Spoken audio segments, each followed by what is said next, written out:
Hey everybody, it's Ron and Debbie. We're back for another edition of Ask Ron. He's Ron and I'm Debbie this week. All right, our first question, Ron, is on mobile homes from Michael Morgan. And Michael doesn't tell us where he's from, and when I tried to look him up, we have about 20 Michael Morgans. Okay. So, Michael, you'll have to tell us next time where you're from. I have a lot of mobile homes in my area. Would you recommend working with them or not? Well, sorta. Personally, I don't like mobile homes. They are a nightmare to repair, and they attract the lowest form of tenant there is. So as a business, they're certainly not one of my favorites. I've had a bunch of them, I can tell you that. I like mobile home parks better, where the other people bring their mobile homes in and park them and pay me rent, and I don't have to worry about collecting it, and they're responsible for their own repairs on their own mobile homes.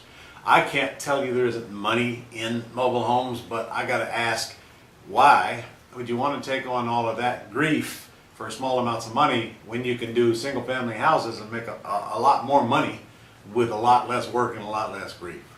That's the best answer I can give you. Okay. All right, next question is Ronald Celestin from New York. Hey, Ron. He's not sure how to proceed with this deal. I have an owner who bought a junker and is reselling as owner financing. It seems the property may need extensive repair, but she wants $6,500 for it. The property might be worth $33,000. I am not sure how much the ARV is, but my guess is it's between $45,000 and $60,000. How do Okay. I proceed? Well, the first thing you need to do is get a better handle on your ARV, Ron. We don't buy things without having any clue what our ARV is, and that's not that hard to do. Just go on Zillow and find the top 2 comps that are in that area that sold that look like they're in good shape to owner-occupant type buyers. In other words, the top 2, those are probably the comps you're going to use.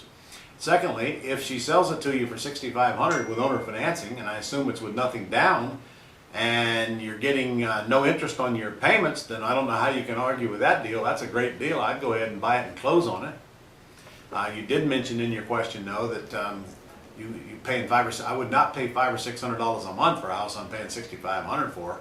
If I were you, I'd get that payment down to about $250, $300 absolute max, so that you have a nice cash flow. One of the benefits of buying this house with owner financing is that now you can either sell it with owner financing or lease option on a work for equity program as is. I don't think I'd renovate it. In fact, I can tell you right now I wouldn't renovate it. I would take it as is, and I'd lease option it as is, and put somebody in and let them do work with their money and their labor, and I'd get a bigger monthly spread, which is why I want you to keep that payment low, and I'd get whatever I can from down and create a nice little cash cow. Not going to make you rich, but it's easy money. Okay. All right, next question is from Thomas DiGiovanni, and he's from Michigan. Thomas? If I'm buying on a land contract, do I pay closing costs? Although I'll own the property, even though title hasn't transferred? And if I do, is this something I have to pay or wait until I lease it out and use the borrower's down payment? Anytime you buy on a land contract, somebody's got to pay closing costs, but they generally aren't that much.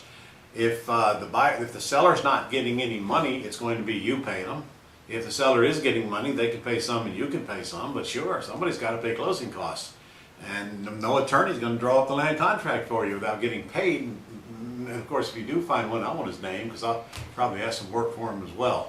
So yeah, you got to pay him. It won't be that much going in when you buy a land contract. When you lease option it out, of course, there is nothing to pay but the attorney. Buyer pays that.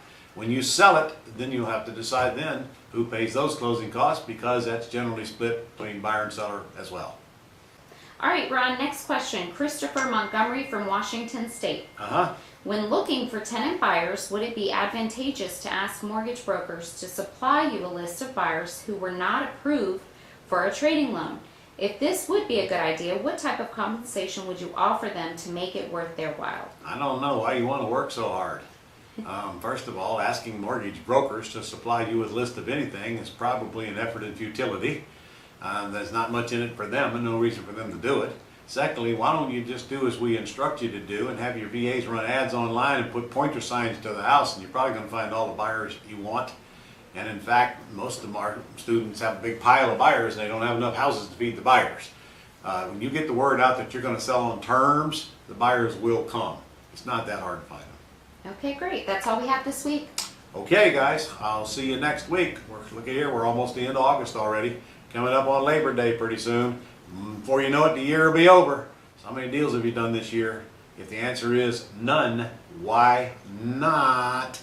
And make sure you registered for our upcoming summit in February. And that is what? RES Summit 2016? res2016.com. res2016.com. Okay, you think I know that by now.